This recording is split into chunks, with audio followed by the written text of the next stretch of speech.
اللهم صل على محمد وعلى آل محمد كما صليت على إبراهيم وعلى آل إبراهيم إنك حميد مجيد اللهم بارك على محمد وعلى آل محمد كما باركت على إبراهيم وعلى آل إبراهيم إنك حميد مجيد۔ نبی کریم صلی اللہ علیہ وآلہ وسلم کا شجرہ نسب۔ نبی کریم صلی اللہ علیہ وآلہ وسلم کا فرمان ہے کہ میں ناجائز طریقے سے نہیں بلکہ نکاح سے ظاہر ہوا ہوں، آدم علیہ السلام سے لے کر اس وقت تک جب تک کہ میرے والدین کے ہاں میری پیدائش ہوئی، دور جاہلیت کی کوئی غلط چیز مجھے چھو کر بھی نہیں گزری۔ حضرت ابن عباس رضی اللہ تعالی عنہ روایت کرتے ہیں کہ حضور صلی اللہ علیہ وآلہ وسلم ایک نبی سے دوسرے نبی کی پشت میں منتقل ہوتے رہے ہیں، یہاں تک کہ آپ کی والدہ ماجدہ نے آپ کو جنا۔ حضور صلی اللہ علیہ وآلہ وسلم نے ایک بار اپنا تعارف اس طرح کرایا کہ میں اپنے باپ ابراہیم علیہ السلام کی دعا ہوں۔ حضرت واصلہ بن اسقع رضی اللہ تعالی عنہ کے مطابق رسول کریم صلی اللہ علیہ وآلہ وسلم کا فرمان ہے کہ باری تعالی نے اولاد ابراہیم میں سے اسماعیل کو چنا، اسماعیل کی اولاد میں نے سے کنانہ کے قبیلے سے قریش اور ان سے بنی ہاشم کو چنا، جبکہ بنی ہاشم سے مجھے چنا گیا۔ مذکورہ احادیث مبارکہ کے بیان کا مقصد ایک غلط فہمی کو دور کرنا ہے جو عمومی طور پر پائی جاتی ہے کہ حضرت ابراہیم علیہ السلام ایک بت تراش کی اولاد تھے، لیکن تاریخ ہمیں بتاتی ہے کہ یہ درست نہیں۔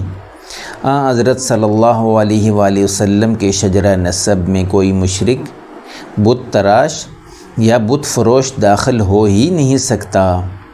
کافر بت تراش حضرت ابراہیم علیہ السلام کا باپ نہیں بلکہ چچا تھا۔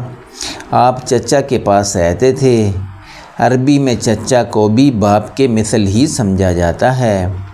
کتب تاریخ کے مطابق آپ علیہ السلام کے والد مشرک نہیں تھے۔ آپ کا شجرہ نسب حضرت نوح علیہ السلام سے جا ملتا ہے، جو اس طرح سے ہے۔ حضرت ابراہیم علیہ السلام کے والد تارخ ناحور کے بیٹے تھے، جن کے باپ ساروغ تھے، وہ ارغوا کے بیٹے، پھر ارغوا کا باپ فالغ، ان کا باپ عابر، ان کا باپ شائخ، ان کا باپ کینان تھا جو ارکشند کے بیٹے تھے، اور وہ حضرت نوح علیہ السلام کے بیٹے سام کی اولاد تھے۔ اب ہم شاہی پیغمبر نبی کریم صلی اللہ علیہ وسلم کے شجرہ نسب کی جانب آتے ہیں۔ بہت سی روایات میں آپ کا شجرہ نسب حضرت آدم علیہ السلام تک بیان کیا گیا ہے، لیکن اصل بات وہی ہے جو آپ بیان کیا کرتے تھے، اور وہ عدنان تک کا شجرہ نسب ہے، لہذا اس کی صحت میں کسی کو شک کی گنجائش نہیں۔ حضرت عمر رضی اللہ تعالیٰ عنہ کا بھی فرمان ہے کہ ہمیں عدنان تک کا شجرہ نسبت معلوم ہے، وہاں سے حضرت اسماعیل علیہ السلام تک شجرہ نسب کے بارے میں اہل انساب میں اختلاف ہے، لہذا مناسب ہوگا کہ جناب عدنان تک بات کی جائے، جو اس طرح سے ہے۔ حضور احمد مجتبیٰ بن عبداللہ بن عبد المطلب بن ہاشم بن عبد مناف بن قصی بن کلاب بن مرہ بن قعب بن لوی بن غالب بن فہر بن مالک بن نضر بن کنانہ بن خزیمہ بن مدرکہ بن الیاس بن معز بن نزار بن معد بن عدنان۔ حضرت صلی اللہ علیہ وسلم کے شجر نسب میں جو اسماء مبارکہ بیان کیے گئے ہیں، ان میں سے کوئی بھی مشرک نہیں اور مشرک ہو بھی نہیں سکتا، کیونکہ ان کے سلب میں حبیب کبریا کی روح موجود تھی۔ ذیل میں ان محترم بزرگوں کا مختصر تعارف پیش کیا جا رہا ہے تاکہ قارئین کو ان کے بارے میں آگاہی حاصل ہو سکے۔ عدنان، جناب عدنان بنی اسرائیل کے تاریخ کے ایک اہم کردار بخت نصر کے دور میں عربوں کے مسلمہ سردار تھے۔ یہ بخت نصر وہی ہے جنہوں نے پیغمبر حضرت ارمیہ اور حضرت برخیہ کے زمانے میں حملہ کر کے بنی اسرائیل کا قتل عام کیا۔ عربوں نے جناب عدنان کی سپہ سالاری میں ذات العرق کے مقام پر بخت نصر کا مقابلہ کیا، مگر حکم ربی کے تحت فتح بخت نصر کے نصیب میں لکھی گئی۔ فرمان الہی کے مطابق ہی مذکورہ پیغمبر جناب عدنان کے 12 سالہ بیٹے معد کو براق پر ساتھ لے گئے اور ان کی تعلیم و تربیت کی۔ کچھ عرصہ گزارا کہ جناب عدنان اس دنیا سے چل بسے۔ ایک روایت میں بتایا گیا کہ بیت اللہ شریف پر سب سے پہلا غلاف انہوں نے چڑھایا، تاہم اس کی تصدیق نہیں ہو سکی۔ معد، بخت نصر نے جناب معد کو قتل کرنا چاہا تو مذکورہ دونوں پیغمبروں نے اسے منع کیا اور بتایا کہ ان کی نسل سے ایک جلیل القدر نبی پیدا ہونے والا ہے۔ معد پہلی شخصیت تھے جنہوں نے بنی اسماعیل کے لیے قلعہ تعمیر کیا اور تہامہ فتح کیا۔ ان کا زمانہ حضرت عیسیٰ علیہ السلام سے قریب تر بتایا جاتا ہے۔ نزار، یہ یگانہ روزگار تھے، اس لیے ان کو نزار کا لقب دیا گیا۔ ان کی پیدائش ہوئی تو نور محمدی ان کی دونوں آنکھوں کے درمیان چمک رہا تھا، جس پر باپ کی خوشی دیدنی تھی۔ نزار اس زمانے کے تمام لوگوں سے زیادہ دانشمند اور حسین تھے۔ آپ جس دربار میں تشریف لے جاتے، وہاں کا بادشاہ ان کا بہت احترام کرتا۔ مضر، باری تعالیٰ نے جناب مضر کو سیرت اور صورت دونوں عطا کی تھیں۔ چہرے پر نور مصطفی جلوہ گر تھا۔ عالم عرب میں حدی خوانی کی ابتدا آپ ہی سے ہوئی۔ یہ وہ گیت ہے جو اونٹوں کو سفر میں تیز چلانے کے لیے گایا جاتا ہے۔ اللہ نے حکمت و دانش بھی عطا کی تھی اور سارے عرب ان کی عزت کرتے تھے۔ حضرت کا فرمان ہے کہ مضر کو برا مت کہو، وہ اسماعیل کے دین پر تھا۔ الیاس، جناب الیاس اپنے قبائل کے سردار تھے۔ ان کی بہت زیادہ عزت کی جاتی تھی۔ ان کا فرمایا ہوا حرف آخر ہوتا۔ حدیث مبارکہ میں بھی ہے کہ الیاس کی مثال ایسی تھی جس طرح لقمان حکیم کی اپنی قوم میں تھی۔ روایات کے مطابق حج اور عمرہ کے موقع پر پڑھے جانے والے تلبیہ کی آواز وہ اپنی پشت سے سنتے تھے۔ مدرکہ، آپ کا اصل نام عمرو تھا، لیکن ایک دن بھاگ جانے والے اونٹ پکڑ کر لانے پر باپ نے آپ کو مدرکہ کا خطاب دے دیا۔ والدہ لیلہ بن حوال یمنی خاتون تھیں، خندف کے نام سے جانی جاتی تھیں۔ اپنے اوصاف کی بنا پر انہیں بڑی عزت و تکریم دی جاتی، حتیٰ کہ اولاد بھی انہی کے نام سے پہچانی گئی۔ خزیمہ انتہائی خوبیوں کے مالک تھے، لوگوں پر ان کے احسانات بے شمار تھے۔ امام محمد بن یوسف الصالحی کے مطابق آپ کی وفات ملت ابراہیم پر ہوئی۔ کنانہ، حضرت واصلہ کی روایت کے مطابق حضرت صلی اللہ علیہ وآلہ وسلم نے ارشاد فرمایا کہ بے شک اللہ تعالیٰ نے اولاد اسماعیل سے کنانہ کو اور کنانہ سے قریش کو منتخب فرما لیا تھا۔ جناب کنانہ کے بیٹے نضر کی اولاد کو قریش کہا گیا۔ اور یہیں سے حضرت اسماعیل کی اولاد 2 حصوں میں تقسیم ہو گئی، اور باری تعالیٰ نے نبی اور آخر الزمان صلی اللہ علیہ وآلہ وسلم کے ظہور کے لیے قریش کو منتخب فرما لیا۔ امام محمد بن یوسف کے مطابق کنانہ حتیم میں میوے خواب تھے کہ انہیں خواب میں کہا گیا گھوڑے، اونٹ، تعمیرات اور دائمی عزت میں سے کسی ایک کو چن لو۔ آپ نے ان تمام چیزوں کے لیے درخواست کر دی، لہٰذا اللہ تعالیٰ نے یہ ساری نعمتیں قریش کو عطا فرما دیں۔ نظر آپ کا حسن جمال ہر ایک کی توجہ اپنی جانب مبذول کرا لیتا، اور چہرے پر ایک خاص چمک تھی، اس لیے آپ کو نظر کہا جاتا تھا، جبکہ آپ کا اصل نام قیس تھا۔ قریش کی ابتدا آپ ہی سے ہوئی۔ مالک آپ کے بارے میں بہت کم معلومات دستیاب ہیں۔ آپ گوناگوں خوبیوں کے مالک تھے اور لوگوں کے بہت کام آیا کرتے تھے۔ فہر جب یمن کے حکمران حسان بن عبد الکلال الحمیری نے بیت اللہ کو ڈھا کر اس کے پتھر لے جانے کے لیے حملہ کیا تو تمام عرب قبائل نے فہر کی قیادت میں دشمن کا مقابلہ کیا اور اسے شکست دی، جبکہ حسان جنگی قیدی بنا۔ آپ مکہ اور ارد گرد بسنے والے تمام قبائل کے سردار تھے۔ غالب بنو تمیم کی ابتدا غالب کے بیٹے تمیم سے ہوئی، اس لیے آپ کو ابو تمیم بھی کہا جاتا تھا۔ لوی یہ وہ شخصیت تھے جنہیں باری تعالیٰ نے حکمت اور حلم کی خوبیاں عطا فرمائی تھیں۔ آپ ابھی چھوٹے تھے کہ ایسے جملے کہہ جاتے جنہیں ضرب المثل کی حیثیت حاصل ہو جاتی۔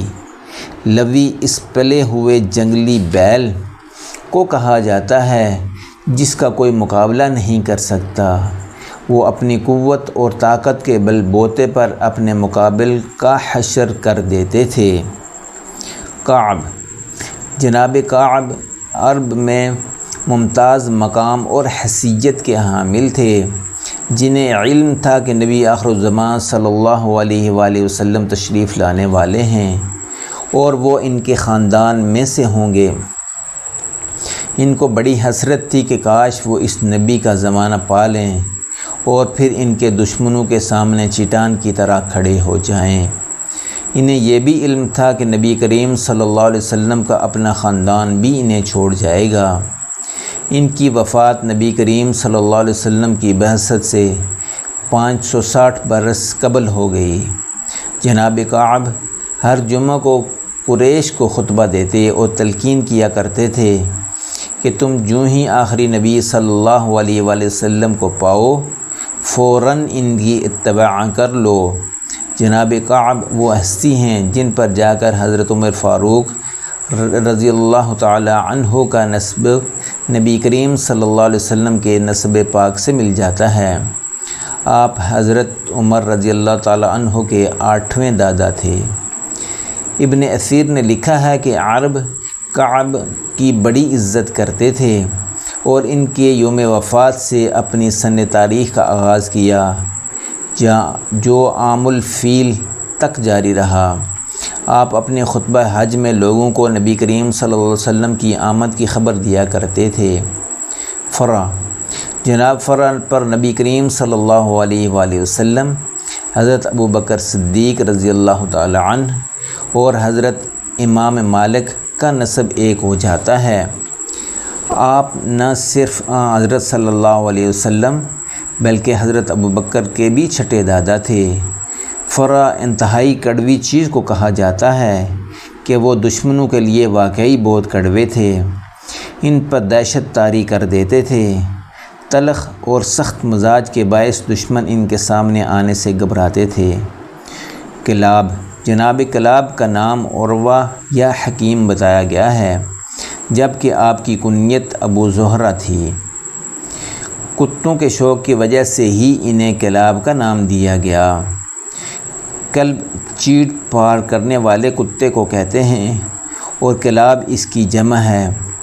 جناب کلاب پر آ کر حضرت صلی اللہ علیہ وسلم کے والد گرامی اور والدہ محترمہ کا شجرہ نسب ایک ہو جاتا ہے، کیونکہ آپ حضرت آمنہ کے تیسرے دادا تھے۔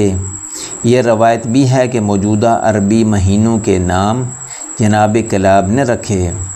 قصی، جناب قصی وہ پہلے قریشی سردار تھے جنہوں نے باقاعدہ حکومت قائم کی اور اس کے سربراہ بنے۔ دارالندوہ بھی انہوں نے ہی بنایا، جہاں نہ صرف تنازعات کے فیصلے ہوتے بلکہ ظلم کا ازالہ کیا جاتا ہے۔ جنگ ہوتی تو اسی جگہ سے جھنڈا لہرایا جاتا، حتیٰ کہ نکاح بھی اسی جگہ ہوتے تھے۔ یہ ایک طرح سے اس دور کی اسمبلی کی حیثیت رکھتی تھی۔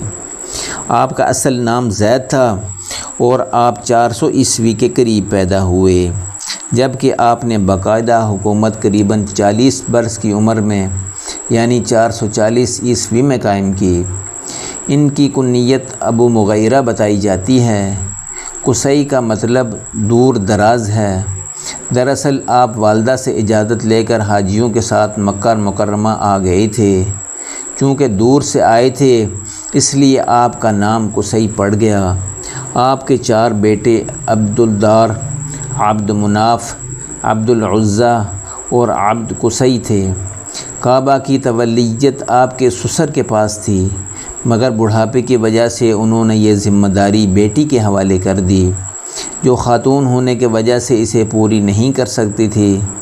اس نے اپنے ایک اور بیٹے ابو غبثان کو تولیت دے دی، مگر اس نالائق نے محض ایک سارنگی اور ایک مشکیزہ شراب کے عوض تولیت قصی کو بیچ دی۔ آپ نے بنو خزاعہ کو مکہ سے نکال دیا۔ اب قصی نے باقاعدہ تولیت قائم کر کے بکھرے ہوئے قریش کو جمع کیا۔ مکہ کو 4 حصوں میں تقسیم کر کے زمین مختلف قبیلوں میں بانٹ دی تاکہ وہ گھر وغیرہ بنا سکیں۔ یوں حضرت اسماعیل علیہ السلام کی اولاد کو قریباً 225 سال بعد ایک بار پھر امن و سکون سے رہنا نصیب ہوا۔ آپ بھی اکثر ایک نبی کی آمد کا ذکر کرتے تھے اور جمعہ کا دن قوم کو جمع کر کے بیت اللہ کی عزت و تکریم اور تعظیم کی ہدایت کیا کرتے تھے۔ آپ نے بیت اللہ سے متعلق تمام امور خود سنبھال لیے اور مختلف امور کی تقسیم کر دی، جن میں حجابہ، رفادہ، سقایا، ندوہ اور لوا شامل ہیں۔ حجابہ کعبہ شریف کی خدمت کا منصب تھا۔ جسے یہ منصب ملتا وہ کعبہ کا کلید بردار، امانتوں اور تحائف کی حفاظت کرتا۔ رفادہ حاجیوں کے کھانے پینے کا انتظام تھا، جس کے لیے باقاعدہ فنڈ قائم کیا گیا۔ یہ انتظام صدیوں تک قائم رہا۔ سقایا حاجیوں کو پانی پلانے کا منصب تھا۔ قریش پانی میں کشمش ڈال کر اسے حاجیوں کو پلاتے تھے۔ ندوہ کے بارے میں وضاحت ہو چکی ہے۔ لوا کا منصب دفاعی نوعیت کا ہے۔ کعبہ کی عمارت بہت بوسیدہ ہو گئی تو قصی نے اسے گرا کر دوبارہ تعمیر کرایا اور بہتر مٹیریل استعمال کیا۔ جناب قصی کی وفات کے بعد انہیں بیت اللہ سے کچھ فاصلے پر حجون میں دفن کیا گیا۔ آج کے دور کا قبرستان جنت المعلیٰ یہی ہے، جس میں ہزاروں نامور ہستیاں دفن ہیں۔ عبد مناف، جناب قصی کے بیٹوں میں عبدالدار سب سے بڑے تھے۔ ان کے پاس رفادہ اور سقایا کا انتظام تھا۔ ان کی پیشانی پر نور محمدی چمکتا تھا۔ اپنے حسن و جمال کی وجہ سے انہیں قمر البطاح یعنی بطحہ کا چاند کہا جاتا تھا۔ ان کا اصل نام مغیرہ بتایا گیا ہے۔ آپ بتوں سے بغض رکھتے تھے۔ ایک شاعر کا کلام ہے کہ قریش ایک انڈے کی مانند ہیں، جسے پھوڑا جائے تو عبد مناف اس کا مغز اور جوہر ہوں گے۔ عبد مناف حضرت عثمان غنی کے چوتھے دادا تھے۔ چنانچہ یہاں سے آپ کا نسب حضرت صلی اللہ علیہ وسلم سے جا ملتا ہے۔ وہ امام شافعی کے بھی 99 دادا تھے۔ ہاشم، ہاشم خوبصورت تھے، حسین تھے، چہرے پر نور محمدی عیاں تھا، مکہ کی لڑکیوں کے دلوں کی دھڑکن تھے۔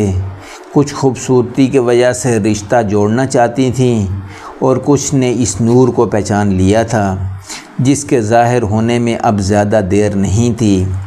حتیٰ کہ سلطنت روما کے بادشاہ ہرقل نے انجیل مقدس کی پیشن گوئیوں کے حوالے سے جان لیا تھا کہ آپ ہی نبی آخر الزمان صلی اللہ علیہ وسلم کے جد امجد ہوں گے۔ اس نے پیغام بھیجا کہ میری ایک خوبصورت بیٹی ہے، فوراً چلے آئیں، میں اس کا نکاح آپ سے کرنا چاہتا ہوں۔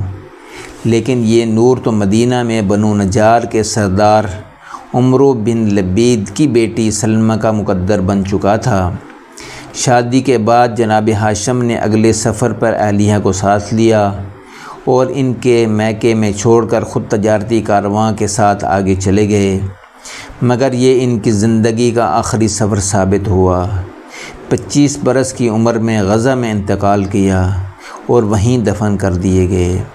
آپ کے بیٹے شیبہ یعنی عبد المطلب کی پیدائش آپ کی وفات کے بعد ہوئی۔ آپ ہر وقت سخاوت کے لیے تیار رہتے تھے۔ ایک قید میں آپ نے کچھ اونٹ ذبح کیے، خرید تیار کر کے بھوکھوں کی دعوت عام کی گئی۔ اسی دعوت کی وجہ سے آپ کا نام ہاشم پڑ گیا، ورنہ آپ کا اصل نام عمرو تھا۔ باپ کے انتقال کے بعد انہوں نے رفادہ اور سقایا کا انتظام سنبھالا اور حسن انتظام کی وجہ سے شہرت پائی۔ امیہ بن عبد الشمس جو بنی ہاشم کا بھتیجا تھا، سخت حسد میں مبتلا ہو گیا اور مناظرے کی دعوت دے دی۔ اس میں شکست کے بعد 10 برس کے لیے جلا وطن کر دیا گیا۔ بنو ہاشم اور بنو امیہ میں اس کے بعد مستقل نزاع کی صورت بن گئی۔ دراصل جناب ہاشم اور عبد شمس جڑواں بھائی تھے۔ پیدائش کے وقت جناب ہاشم کے پاؤں کا انگوٹھا عبد الشمس کے سر کے ساتھ جڑا ہوا تھا، جسے تیز دھار آلے سے کاٹ لیا گیا تو خون ٹپکا، جس پر لوگوں نے قیافہ لگایا کہ ان کی اولاد میں خون ریزی ہوگی۔ عبد المطلب جناب ہاشم کی وفات کے بعد ان کی اہلیہ سلمہ نے یثرب یعنی مدینہ منورہ میں ایک بیٹے کو جنم دیا جس کے سر میں چند سفید بال تھے۔ چنانچہ اس بچے کو شیبہ یعنی بوڑھے کا نام دیا گیا۔ بچے کی پیدائش کو 7 سال کا عرصہ گزر گیا۔ یہ بچہ تیر اندازی میں بہت ماہر تھا، ہر بار جیت اسی کی ہوتی۔ فتح پر اپنے خوبصورت اور معصوم چہرے کے ساتھ نعرہ لگاتا، میں ہاشم کا بیٹا بطحہ کی وادی کے سردار کی اولاد ہوں۔ ایسا ہی ایک وقت تھا کہ بنو حرث بن عبد المناف کے ایک شخص کا وہاں سے گزر ہوا۔ اس نے یہ نعرہ سنا تو گرہ میں باندھ لیا اور مکہ واپس آ گیا۔ وہ آتے ہی ہاشم کے بھائی مطلب کے پاس گیا جو ایک مجلس میں بیٹھے تھے۔ اس نے انہیں حقیقت حال بتائی تو مطلب نے فوراً تیاری کی اور مدینہ چلے گئے اور بیوہ باوج کو بھتیجے سمیت مکہ چلنے کی درخواست کی۔ والدہ خود تو نہ آئی مگر شیبہ کو بھیج دیا۔ سفر سے بچے کے کپڑے اور جسم میلا ہو گیا۔ بیوی نے استفسار کیا تو آپ نے کہا میرا غلام ہے۔ اس طرح وہ شیبہ کے بجائے عبد المطلب یعنی مطلب کے غلام ہو گئے۔ انہوں نے بچے کو نہلا کر لباس بدلوایا اور لوگوں کو بتایا کہ یہ شیبہ ہاشم کا فرزند ہے، مگر شیبہ کے بجائے عبد المطلب ہی لوگوں کی زبان پر چڑھ چکا تھا، جو ان کے جوان ہونے تک چلتا رہا۔ جب آپ جوان ہوئے تو چچا نے باپ کی جائیداد کے علاوہ رفادہ اور سقایا کی ذمہ داری بھی ان کے سپرد کر دی۔ جناب عبد المطلب کے چہرے سے نور کی شعاعیں پھوٹتی تھیں۔ آپ کے خد و خال سے برکت و خیر و برکت کے آثار نمایاں تھے۔ آپ کی دعا ہمیشہ قبول ہوتی تھی۔ آپ نے اپنے اوپر شراب کو حرام کر لیا تھا۔ وہ سب سے پہلے شخصیت ہیں جو غار حرا میں چلے جاتے اور وہاں خدائے واحد کی عبادت میں مشغول رہتے۔ آپ کے جسم مبارک سے ہمیشہ کستوری کی خوشبو آتی رہتی تھی۔ قریش جب قحط کا شکار ہوتے تو آپ کے وسیلے سے بارش مانگتے اور باری تعالیٰ موسلادھار بارش برسا دیتا تھا۔ جناب عبداللہ وہ ہستی جو نور محمدی کی آخری نگہبان تھی، جناب عبداللہ تھے۔ جناب عبد المطلب کے سب سے چھوٹے صاحبزادے اپنے دادا جناب ہاشم کا سا مقدر لے کر آئے تھے۔ انہی کی طرح جناب عبداللہ بھی شادی کے بعد صرف چند روز مکہ میں اپنی اہلیہ کے ساتھ قیام کر سکے اور پھر سفر تجارت پر روانہ ہو گئے، جو آپ کی زندگی کو تمام کرنے کا سفر بھی ثابت ہوا۔ لیکن دادا اور پوتے کے سفر آخرت میں فرق تھا۔ دادا نے نور محمدی اپنے بعد آنے والے بیٹے تک منتقل کر دیا تھا، مگر اللہ نے وہ نور ایسے شکم میں منتقل کیا جہاں سے اسے مجسم ہو کر اس دنیا میں آنا اور پھر ایمان کا نور پھیلانا تھا۔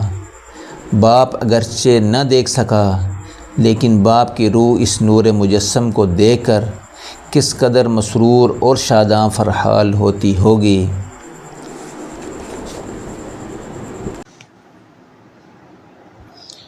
جناب عبداللہ مانند یوسف علیہ السلام۔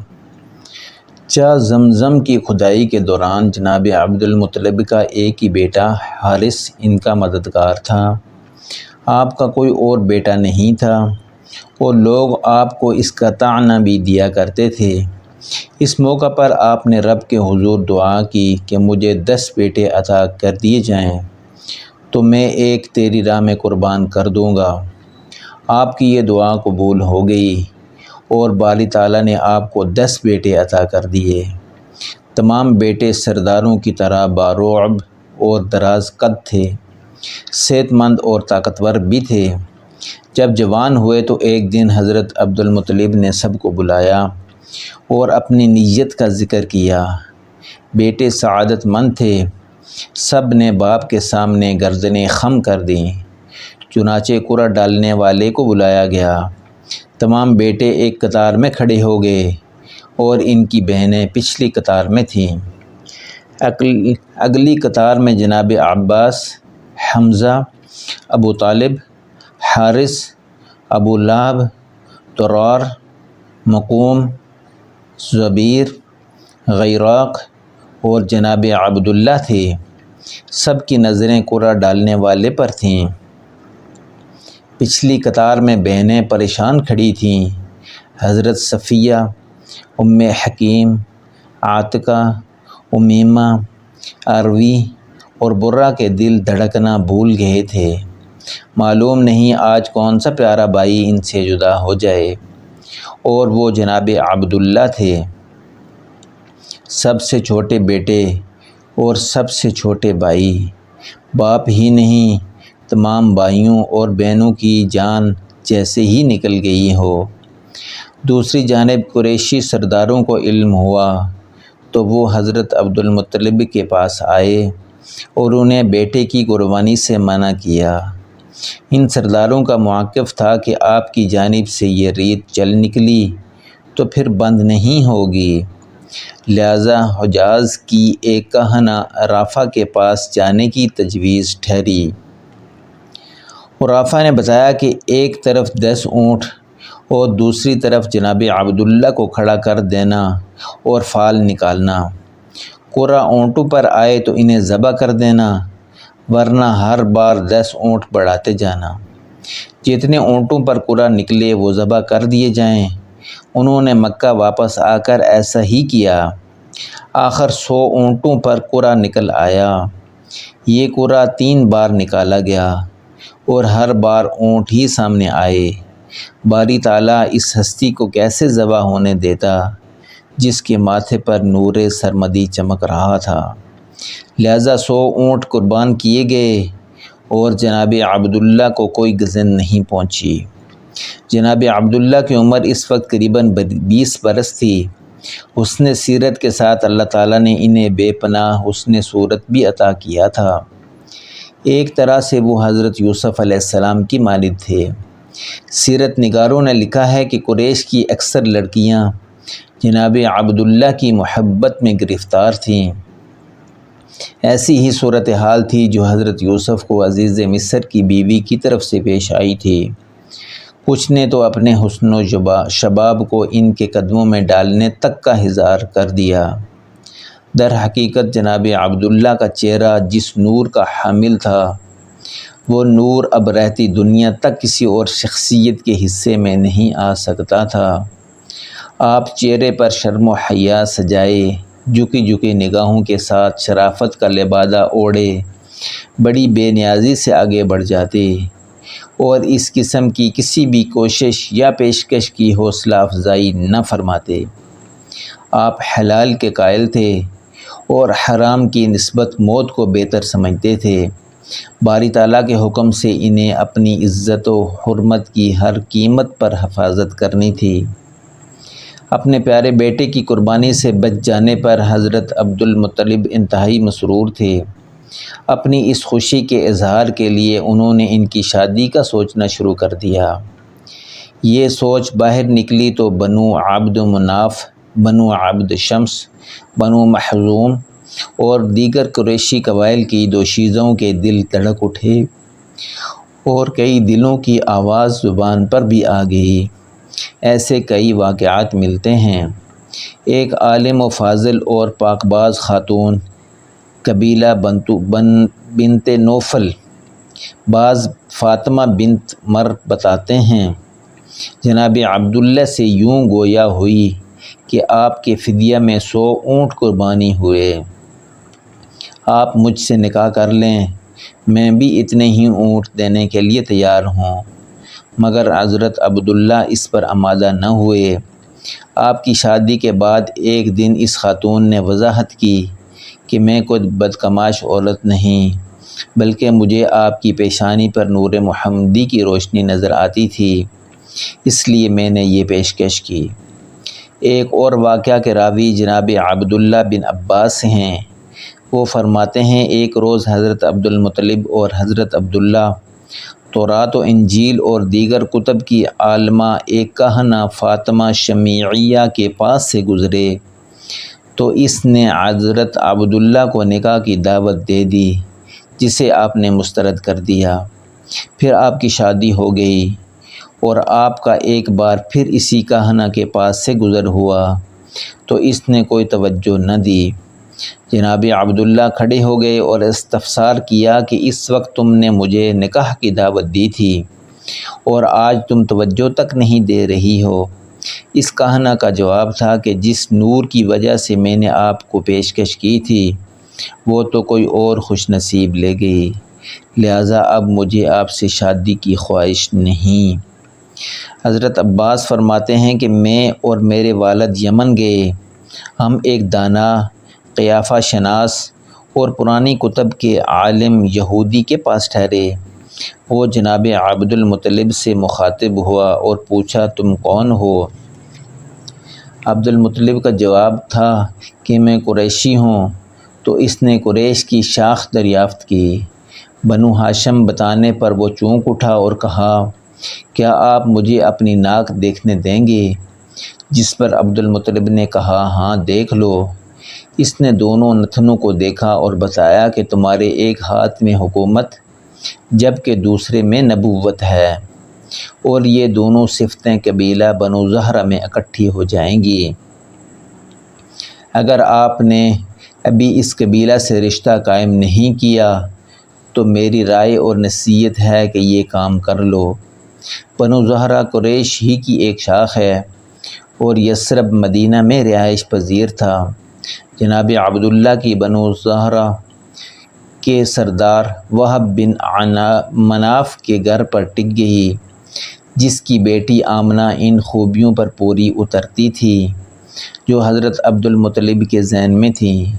وہب کا انتقال ہو گیا تھا اور اب ان کے بھائی وہب سردار تھے اور حضرت آمنہ چچا کی کفالت میں ہی تھیں، مگر اب ان کا نصیب جس عروج کو چھونے والا تھا وہاں کوئی اور ہستی نہیں پہنچ سکتی تھی۔ حضرت عبد المطلب نے سردار وہیب کی دہلیز پر قدم رکھا اور ان سے اپنے بیٹے عبداللہ کے لیے رشتہ مانگ لیا۔ بنو زہرہ کے سردار کے لیے اس سے زیادہ خوشی کی بات کیا ہو سکتی تھی کہ بنو ہاشم کا سردار بھتیجی کا رشتہ مانگنے اس کے در پر چلا آیا ہے۔ دراصل یہ رشتہ تو اوپر طے پا چکا تھا اور دونوں سردار حکم ربی پر عمل کر رہے تھے۔ نکاح کے بعد حضرت آمنہ اپنے شوہر اور سسر کی معیت میں یثرب سے طویل سفر طے کر کے مکہ آ گئیں۔ ان کا قیام جناب عبد المطلب کے اس مکان میں ٹھہرا جسے سردار البشر کی جائے پیدائش یا مولد مبارک کا اعزاز حاصل ہونا تھا۔ حضرت آمنہ کو رہائش کے لیے مکان کی اوپری منزل دی گئی اور حضرت برقہ ان کی خدمت اور دلداری کے لیے ہمہ وقت موجود رہتیں۔ یہ وہی برقہ ہیں جو ایمن کے نامی سے معروف ہیں۔ آپ حضرت زید بن حارثہ کی زوجہ اور حضرت اسامہ بن زید کی والدہ تھیں۔ یہ آپ کا اعزاز ہے کہ حضور اکرم کی پیدائش آپ کے سامنے ہوئی۔ آپ نے یہ دکھ بھی برداشت کیا کہ جناب رسول اللہ صلی اللہ علیہ وسلم کی رحلت بھی آپ کی حیات میں ہوئی۔ یہاں ایک اور امر سے آپ کو آگاہ کر دیں کہ جناب عبد المطلب نے بھی ایک اور دلہن کا انتخاب کر لیا۔ اس طرح ساس بہو دونوں نئی نویلی دلہنیں ایک ساتھ ایک گھر میں تشریف لائیں، جبکہ حضرت عبد المطلب کا گھر خوشیوں کا گہوارہ بن گیا۔ سردار وہیب کی سکی بیٹی حالہ حضرت عبد المطلب کے نکاح میں آئی تھیں۔ اللہ کو کچھ اور ہی منظور تھا۔ مسرت و انبساط کے یہ دن عارضی تھے۔ بے پناہ محبت کرنے والے شوہر کا ساتھ بس اب کچھ ہی عرصہ کی بات تھی، پھر جدائی کی طویل اور کربناک گھڑیاں سامنے ہوتیں۔ حضرت عبد المطلب تاجر تھے۔ اس بار قافلہ شام روانہ ہونے والا تھا۔ اس کے اونٹوں کی مہار والد محترم نے جناب عبداللہ کے ہاتھ میں پکڑا دی۔ قافلہ روانہ ہوا تو حضرت آمنہ اداس ہو گئیں اور ان کی واپسی کے لیے دن گننے لگیں۔ دوسری جانب جناب عبداللہ بھی گھر آنے کے لیے بے قرار تھے۔ انہوں نے شام پہنچ کر سامان تجارت فروخت کیا، نیا سامان خریدا اور واپسی کی راہ لی۔ وہ قدم گن رہے تھے کہ کب مکہ مکرمہ کی عمارتیں نظر آئیں۔ ایک صبح قافلہ واپس آ گیا۔ حضرت آمنہ مکان کی کھڑکی سے جھانکنے لگی، لیکن انہیں اپنے شوہر کی صورت دکھائی نہیں دے رہی تھی۔ بہت کوشش کی مگر ناکام رہیں۔ دل میں طرح طرح کے وسوسے گھر کرنے لگے۔ آخر وہ خبر سنائی دے گی کہ آپ کی آنکھوں کے سامنے اندھیرا چھا گیا۔ یوں کہا جائے کہ دنیا اندھیر ہو گئی تو زیادہ مناسب ہوگا۔ حضرت عبداللہ شام سے واپس آ رہے تھے کہ راستے میں بیماری نے انہیں آن لیا۔ اس دوران قافلہ یثرب پہنچ گیا، لیکن ان کی طبیعت نہ سنبھل سکی۔ جناب عبداللہ یثرب میں ہی اگلے جہان کو چل دیے اور وہیں سپرد خاک کر دیے گئے۔ اپنے محبوب خاوند کے انتقال کی خبر کسی قیامت سے کم نہیں تھی۔ سسر نے بہت محبت دی۔ ایمن دلداری کرتی رہیں، مگر غم تھا کہ کم ہونے میں نہیں آ رہا۔